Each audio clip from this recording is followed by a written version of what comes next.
My name is Arthinox, and you're watching Cloaked Mysteries.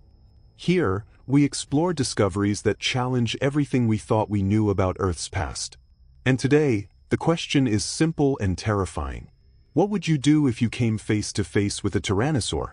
But not the one from the movies, instead, a giant covered in feathers. Imagine yourself walking through a prehistoric forest. The silence is shattered by heavy footsteps echoing between the trees. Then it appears a colossal predator, piercing gaze, exposed teeth. But something feels wrong. Its body isn't scaly. It's covered in feathers. In 2012, paleontology experienced this exact moment. Not as a theoretical idea, but as a real scientific shock. 3 nearly complete skeletons of a massive predator were discovered. Not isolated fragments, but bodies preserved with extraordinary detail. And most disturbing of all, clear impressions of plumage. These fossils didn't just reveal bones. They revealed textures, silhouettes, and external structures. Along the neck, back, tail, and arms, there were unmistakable traces of long, dense filaments.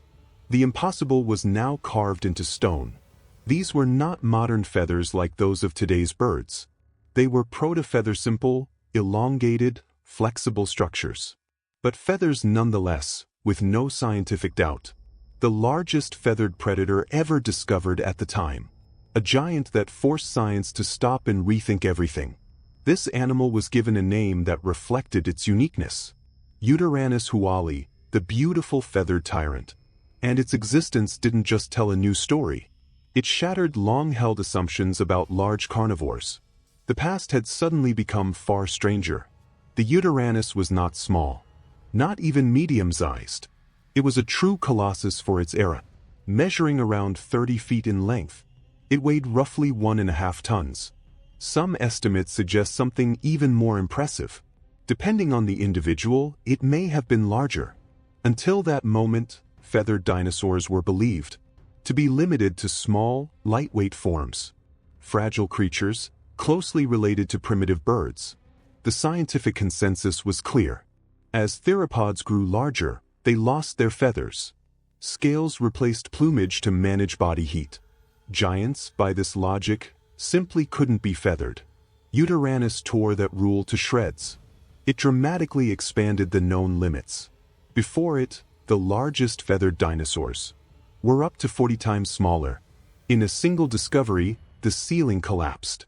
The impossible suddenly became plausible. This wasn't a curious footnote. It was a turning point. It forced an urgent reassessment of how large predators looked.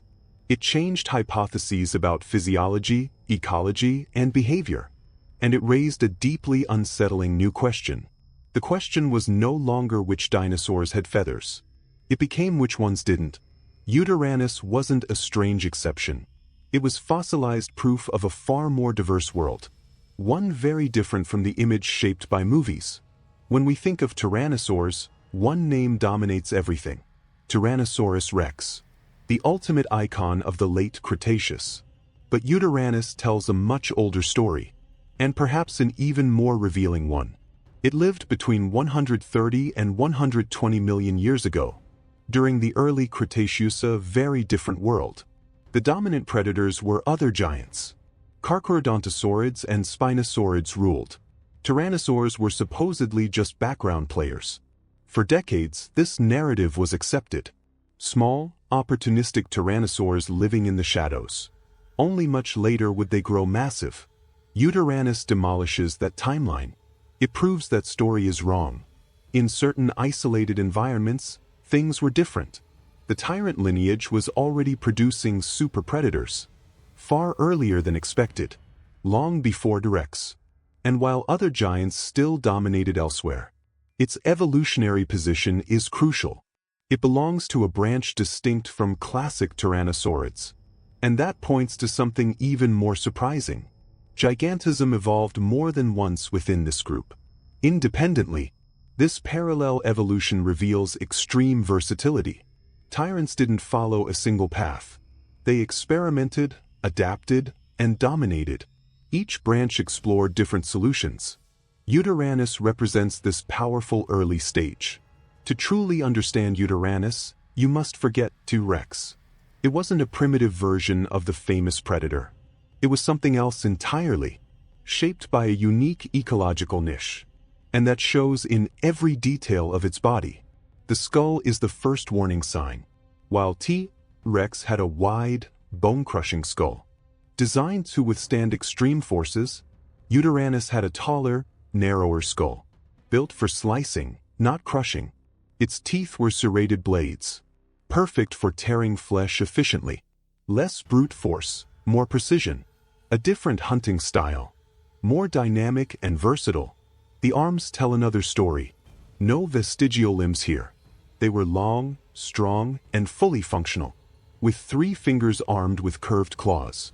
Real tools, not decorations. These arms could grip and restrain prey, possibly assist in hunting or in combat. On a predator of this size, that's terrifying. Every part of the body served a clear purpose. Nothing was accidental. Even the head bore ornamentation. A prominent nasal crest ran along the snout, possibly colorful and visible from afar, used for intimidation or display. Yutyrannus wasn't just deadly, it was imposing. A feathered giant seems contradictory. Large animals usually need to shed heat. Elephants, for example, lose body hair. So why would a predator this large have feathers? The answer lies in its environment. Yutyrannus lived in temperate forests, regions with clearly defined seasons. Long, harsh, cold winters. Average temperatures could drop to around 50 degrees. And that changes everything. Even large animals lose heat, especially if they're active and warm-blooded. Feathers act as a perfect insulator. They trap a layer of warm air against the body, dramatically reducing heat loss. The fossils show long filaments, some reaching up to 8 inches, covering the neck, back, tail, and limbs. A natural winter coat, essential for survival and hunting in the cold. But feathers served other purposes too. Camouflage among trees or snow. Visual communication between individuals. Display during mating or dominance contests. They weren't a detail, they were an advantage. This discovery reinforces a core evolutionary lesson. Adaptations are contextual. There are no fixed rules in evolution. Yutyrannus kept its feathers because it needed them, and that need made it dominant. The discovery didn't reveal just one animal. It revealed 3 individuals together: an adult, a subadult, and a juvenile, all fossilized in the same location. That raises a fascinating possibility, the possibility of social behavior. Perhaps Yutyrannus didn't hunt alone, but in family groups, a basic unit of cooperation, rare among large predators. The environment supports this idea. The region hosted gigantic herbivores, prey far too dangerous for a lone hunter. But a group changes the equation entirely. Collective force becomes decisive. Individuals could surround prey, exhaust it, confuse it, attack from multiple angles, exploit weaknesses with precision. Impossible alone, devastating together. Age differences mattered as well. Younger individuals were lighter and faster. Adults were stronger and more resilient. Each played a specific role. An instinctive tactical division. This behavior doesn't require human-level intelligence. Modern crocodiles show similar patterns. Simple coordination driven by instinct. If confirmed, this changes everything. Yutyrannus would be a structured social predator. After Yutyrannus, nothing was the same. The idea of giant predators being purely scaly collapsed. Plumage came to be seen as ancestral, likely present in early tyrannosaurs, and perhaps retained in juveniles of later species. This opened the door to new reconstructions.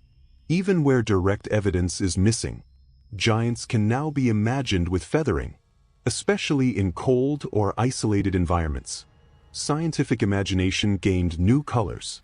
Yutyrannus also highlights the power of ecological niches. In some regions, one lineage can dominate, while elsewhere it remains secondary.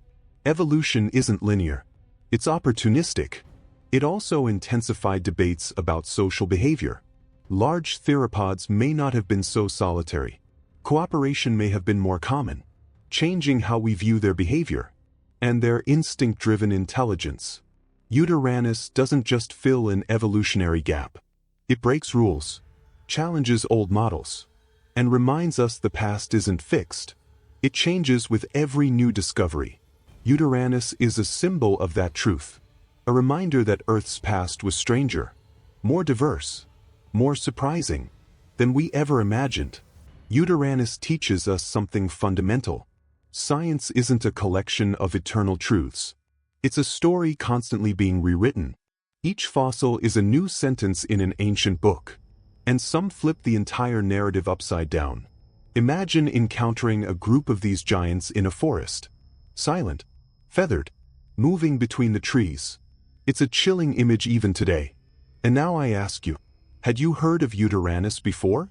What surprised you most about this story? The feathers, the size, or the social behavior? Let me know in the comments. If you want to keep exploring mysteries like this, don't forget to leave a like.